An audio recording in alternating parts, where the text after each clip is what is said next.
Titik terang. Titik terang sudah mulai diketahui. Keberadaan Al yang sampai saat ini belum juga ditemukan bisa dipastikan karena Al mengalami hilang ingatan, makanya dia tidak bisa pulang. Namun siapa yang bisa menentukan takdir bahwa sebenarnya tidak ada yang tahu kalau Al sendirilah yang bersembunyi? Jelaskan. Alex dingin dia mendapat kabar bahwa Hania sudah menemukan hasil meski tidak banyak. Sungguh rasanya semakin tercekik.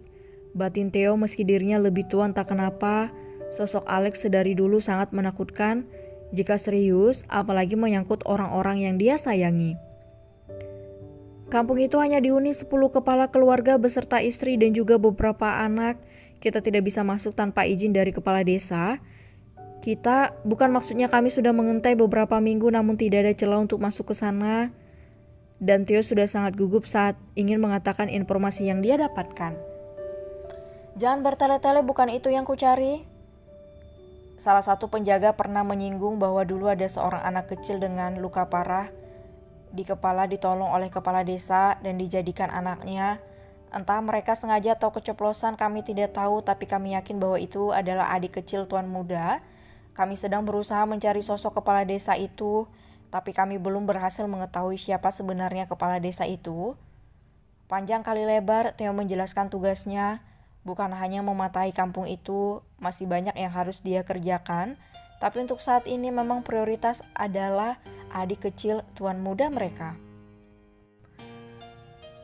Menelan ludah dengan kasar, bersiap akan apa yang terjadi di detik selanjutnya. Karena Alex masih diam tidak memberikan suaranya, lebih ke entah apa yang dia pikirkan. Mungkin bisa saja nyawanya melayang, namun tidak mungkin bosnya ini begitu tega. Tapi siapa yang akan menyangka, bukan? Bukan karena meski masih muda kekejaman dan ketegasannya sangat terlihat. Apalagi jika sudah serius, maka tidak akan pandang bulu meski itu keluarganya sendiri. Baru punya 1 anak, belum 2 masa sudah mati duluan. Terus istri cantikku bisa diembat orang dong. Tidak bisa dibiarkan, batin Theo dengan wajah yang tidak bisa diartikan. Satu kesempatan, setelahnya jika masih gagal maka antar nyawamu sendiri di depanku. Alex langsung pergi dari ruangannya meninggalkan Theo yang masih diam mematung.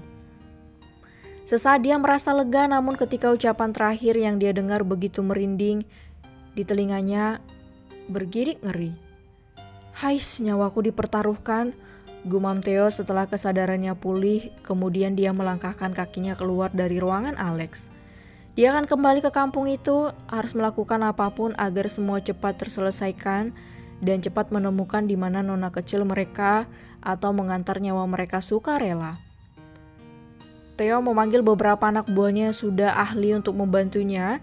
Karena taruhannya adalah nyawa mereka, jadi sebisa mungkin kali ini berusaha tidak akan gagal lagi dan semoga saja kesempatan itu masih ada. Alex menyusuri jalanan yang padat. Jam masih menunjukkan pukul 2 siang, pas untuk menjemput gadis kecilnya, berharap setelah bertemu nanti, dia akan merasa lebih tenang. Setelah sampai, Alex memarkirkan mobilnya tidak jauh dari gerbang sekolah yang masih tertutup, sekalian melihat sekeliling sekolah, banyak orang sebenarnya tapi lebih ke pedagang kaki lima. Resta memerintahkan semua anak buahnya yang berada di sini untuk berkumpul, untuk membicarakan hal penting. Dia tidak mengatakan pada Alexa agar istrinya itu tidak ikut campur, namun Resta tidak tahu bahwa sebenarnya Alexa sudah tahu. Ya tentu saja melalui CCTV mansion ini. Dan juga sampai saat ini Resta masih belum tahu kemampuan Alexa yang sebenarnya. Tuan Muda semua sudah berkumpul, ucap Klep. Dia adalah tangan kanan Resta yang selama ini ditugaskan untuk menjaga Alexa dan juga mata-mata di negara ini selama Resta berada di luar negeri. Jangan terlalu berisik, istriku sedang tidur. Paham dengan apa yang dikatakan tuan mudanya, Klep mengangguk mengerti. Kemudian Klep memerintahkan anak buahnya agar tidak membuat suara yang bisa mengganggu nyonya mereka yang sedang tidur. Sebenarnya tidak akan terdengar meski mereka berteriak, karena sekarang ini mereka semua berada di ruangan khusus di belakang mansion Minata, tapi karena perintah Tuan Muda, maka mereka hanya menurut saja. Apa kalian sudah tahu untuk apa dikumpulkan di tempat ini? Semua menggeleng pertanda tidak tahu, bahkan Cleb yang sebenarnya sudah tahu, hanya berpura-pura ikut menggeleng agar tidak mendapat amukan dari Tuan Muda mereka. Cleb, jelaskan, aku sedang malas. Seakan tertohok dengan ucapan Tuan Mudanya, Cleb tetap saja menjelaskan meski dalam hati mengumpat karena kepekaan Tuan Mudanya itu membuatnya malu. Sangat, seakan dia ingin menyembunyikan wajahnya, apalagi di antara anak buahnya, dia paling terkenal tegas dan sangat berwibawa. Setelah penjelasan yang panjang kali lebar, pada akhirnya mereka pun mengerti dengan maksud mereka dikumpulkan. Kemudian mereka pergi untuk menjalankan perintah yang diberikan oleh Cleb. Jika gagal, mereka hanya bersiap untuk mendapatkan hukuman dan konsekuensinya. Cleb, iya Tuan Muda. Sejak kapan kau pandai berbohong? Saya tidak berani Tuan Muda. Temui sekretarisku, minta sesuatu darinya, gunakan itu selama seminggu penuh. Jangan berlagak sok polos dan tidak tahu apa-apa di depanku. Jika tidak ingin merasa malu daripada ini.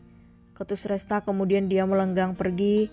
Setelah sebelumnya dia menghubungi sekretarisnya untuk memberikan sedikit hukuman untuk tangan kanannya. Cleb yang begitu melihat apa yang dia pegang di tangannya merasa geli. Bukan karena apa. Itu adalah baju kaos berwarna pink dengan tulisan I love you so much. Tepat berada di depan, dan kaos itu tidak hanya satu melainkan sebanyak 5 baju kaos dengan warna yang sama, pink alias merah muda. Bahkan sekretaris yang sedari tadi melihat pada akhirnya tertawa karena tidak tahan, apalagi saat menyiapkannya baju kaos itu. Dia kebingungan untuk apa, tapi ternyata sekarang dia tahu setelah melihat wajah Cleb yang begitu masam. Lexa bahkan terpingkal-pingkal di dalam kamarnya. Mansion Minata beruntung tidak ada orang, jika tidak mungkin dia akan dianggap gila. Bagaimana Lexa bisa tahu? Kalian pasti sudah bisa menebaknya, bukan?